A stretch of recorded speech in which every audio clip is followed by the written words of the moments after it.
One of the craziest things about trauma is that it can affect you when you don't even know that you have it. Like, there were parts of my life that I wasn't treated very well, but because it was so consistent, I never really recognized it as trauma. I recognized it as bad. Like, I remember in high school, people used to throw rocks at me. I mean, other shit happened too, but like, it was pretty consistent. 2 or 3 times a week. And then sometimes there would be like other things that they would do. Like I would get, jumped or something. Somebody try to hit me with their car or something like that. And then some days I would just get like teased or people would like leave me alone. Now that all sucks, admittedly. And I knew that it sucked at the time. Believe me, getting hit with rocks is not cool. But I didn't realize till recently that that had lasting like effects. Getting hit with rocks was a pattern. It was something that happened regularly, often. So when it wasn't happening, I was very uptight. I was nervous because I knew it was going to happen again, but I didn't know when. But when it happened, I was relieved because I'm like, okay, there it is. Because knowing is half the battle. Trauma. So internally, I got afraid of the time when I wasn't getting hit with rocks because I was in fight or flight when I wasn't getting hit because I didn't know when I was going to get hit again. Then I felt relief when I did get hit with the rocks, which I thought was good feelings. So I either felt shitty or shittier and then thought that feeling shitty was me feeling good. Which means the longer I didn't get hit with the rock, the worse I actually felt. Now I remember all this. I remember feeling shitty and trapped when I was fucking young. But I thought I left that there. I didn't think that it was going to impact me later. But of course it would. The problem is, of course, nobody wants to admit that they have trauma because it makes you feel weak and exposed. Over like the last, 10 years, I've been working on myself, finding out new things that I really didn't want to know. The funny thing is that like my friends and shit they're like, I told them this. I was like, yo, man, I think I have trauma. And they look at me like, what do you mean you think you, did you not know, bruh? You told me 3 people tried to hit you with their car. Did you think that was cool? Like, you ever be talking to one of the homies and then like they say something and they don't realize how crazy the shit they said is? Yeah, man, it was crazy when we was growing up, man. My sister one time shot my mom and shit. Yeah, that's cool. I'm sorry. What? No, she was fine and shit. She shot her in the leg, man. You hungry? Let's get some food.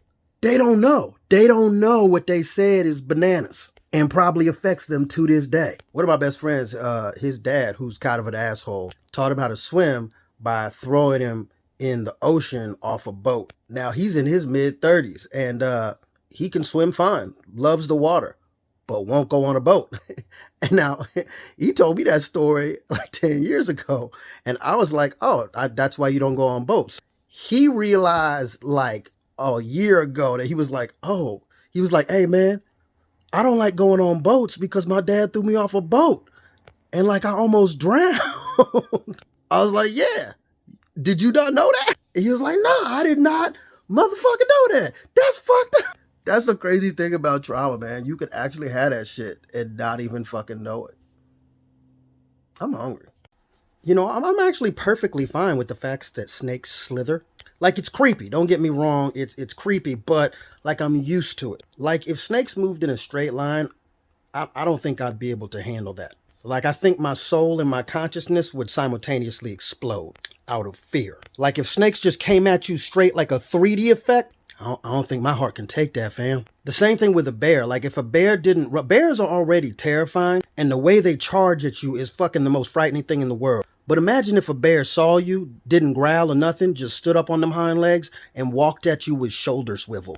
You wouldn't even run. You wouldn't even run. Like, you would acknowledge, oh, this is the end for me, but this is God level ending. Like, if a bear did that shit, you would talk to that bear like a human. Like, you would try and barter. Hey man, hey, why has it got to be like that? And then you would remember that that's a bear and he about to eat you.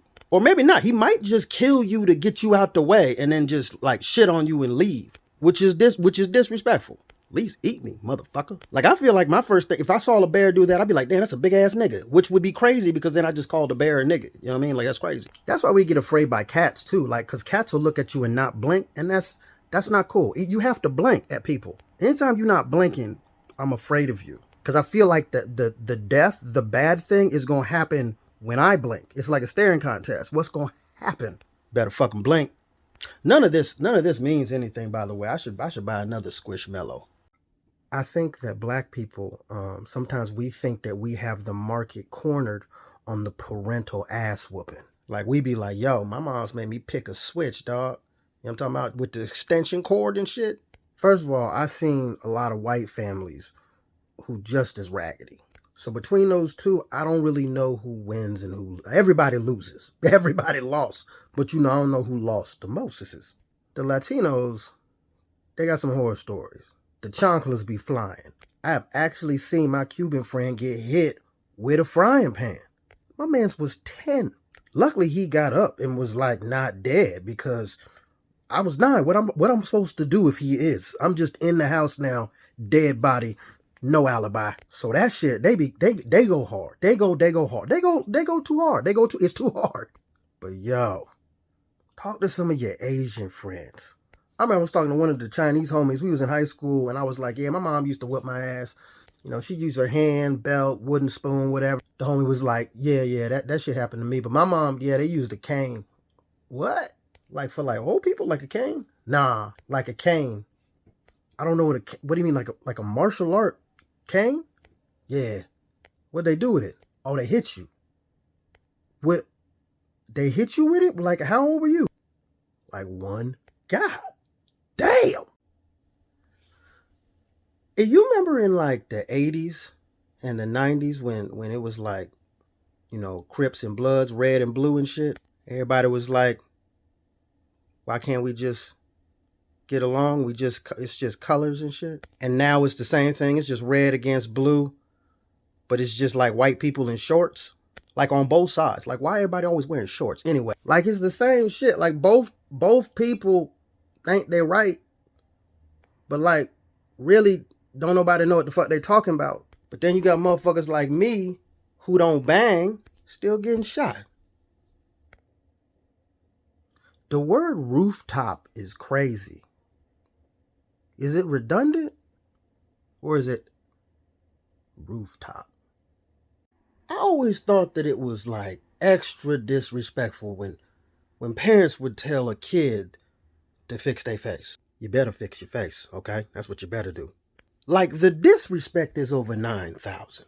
Cause my thing it always seemed like a appropriate face for the situation. Like I always felt like when I saw somebody say to a child, you better fix your face, I was like, the kid, his face is appropriate. You should fix your face though. Look, I mean, I get that, I shouldn't have been grabbing at the sugar cereals like that, and that's why that shit fell over. But you just whooped my ass in a Publix. My face is appropriate. You need to fix your damn face cause you look calm. Me, I'm about to get into a car with a motherfucker that just kicked my ass in public. My face is perfectly fixed. Fix your goddamn face. What the fuck? Why would you put that on a kid? Because the first time you said that to that motherfucker, he thought his face was broke. Boy, you better fix your face. What's wrong with my face? Why is it broken? Out here not even explaining to kids what the hell fix your damn face mean. You better fix your face. I don't even know what that pop. I said fix your face. But I don't know what that means. I said fix your face. You gonna start playing with me? Fix your face. Can I get like a template or something? Okay. That's better. Them eyes, I like that. Devoid of all soul and passion. That's perfect. Let's go home. I never understood like why. Because here's the thing. I feel like certain people, it wasn't like your parents weren't trying to teach you something. They did not like you. Like, if a little spank on the bottom every now and then, that it's on the table still. But some of that shit wasn't love, dog. Yeah, bro, my mom used to hit me with a frying pan, when I got late. A frying pan, homie? Yeah, me and my sister actually. She had a different pan for each one of us because my sister's head is not as hard as mine. That's a joke, but it's true. God damn. But man, that's cool. Nah, bro. No, that's not cool. I mean, shoot, I got off lucky. My mom used to tell me that, like, her mom one time hit her with a whole ass dresser. The fuck? Yeah, man. So one frying pan is not a big deal. No. It's still a big deal. Oh man, it's cool. Like once I turned 9, she pretty much only used like the extension cord or the belt. She was hitting you with a frying pan while you was 9 years old. Well, I mean, I was 9. My sister was only 4, but yeah. Man, it's cool, really, dog. Like, I ain't really had no lasting problems or nothing. Like, I mean, I can't really do math all so great, but other than that, like, my eyes are not cross-eyed anymore, and I can smell fine. God damn, dog. Did she ever, like, apologize for any of that shit? Oh, yeah, for sure. When I was, like, 21, I remember we had a talk, and she told me that's when she told me that her mom had hit her with a dresser. Okay. So what'd she say? If you don't mind me asking. What do you mean? Like, when she apologized, what'd she say? That's She said that her mom hit her with a dresser. Yeah, I know, but I'm saying, like, when she apologized to you, what did she say? That's what she said. She said that her mom had hit her with a dresser. So, like, I should be thankful that she didn't hit me with a dresser. What? That's that's not an apology, dog. Like, I feel like you don't get points for not hitting your child with a dresser. That's not like in the thing, though. I don't know, man. I just think that it's disrespectful to tell a motherfucker to fix their goddamn face when you the one fucked it up. Like, that's actually some real pimp shit. You know what I mean? Like, telling somebody to fix their face after you was the one that fucked them up is like slapping money out of your hoe's hand and telling, bitch, pick that up. But you slapped it out my hand, daddy. Ho, shut up. Talking to me like that, I have you over there on Slap Junction. What's your function? Seeing your friends get their ass whooped is also terrifying. Because, like, well, it can be. It could also be kind of like, you could have envy. I remember one time, me and the homie Scott was at the homie Michael house, and Michael got in trouble, and his dad whipped his ass. And me and Scott have very different reactions to that. Because I was like, God damn, he tearing his ass the fuck up. But Scott was like, damn, why is he going so easy on him? Sometimes I felt bad for Scott. At the same time, though, like, I envied him too, because, like, he had a dad to whoop his ass, which is fucked up. I shouldn't envy that. But as a motherfucker who didn't grow up with a dad, there was times when I'd be like, damn, wish my dad whooped my ass. Sure wish my dad was around to tell me to fix my face again, you know what I'm saying? Anyway, I don't think people should be telling people to fix their goddamn face. Or to, like, pick a switch. That's another thing that you shouldn't tell somebody to do. Telling a kid to go get the thing that is about to kill. Why would you do that? Go get me my belt. No. How about no? How about you go get your fucking weapon of destruction that you need against a fucking 7-year-old? Why you need weaponry? Why you need weaponry? Got these little ass legs. I can't run nowhere. But you need weaponry, you lazy bastard. You can't even go get the weaponry. I gotta go get the shit for you.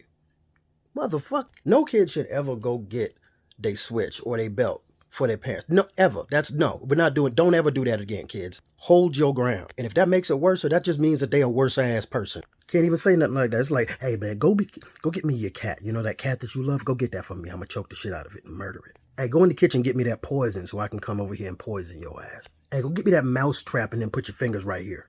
Asking somebody to go get they switch is like fucking telling somebody to pull your finger when you in a car with no windows or doors locks. With the child locks, you can't open shit. You just gonna smell that eggs. Don't be doing that. Nah.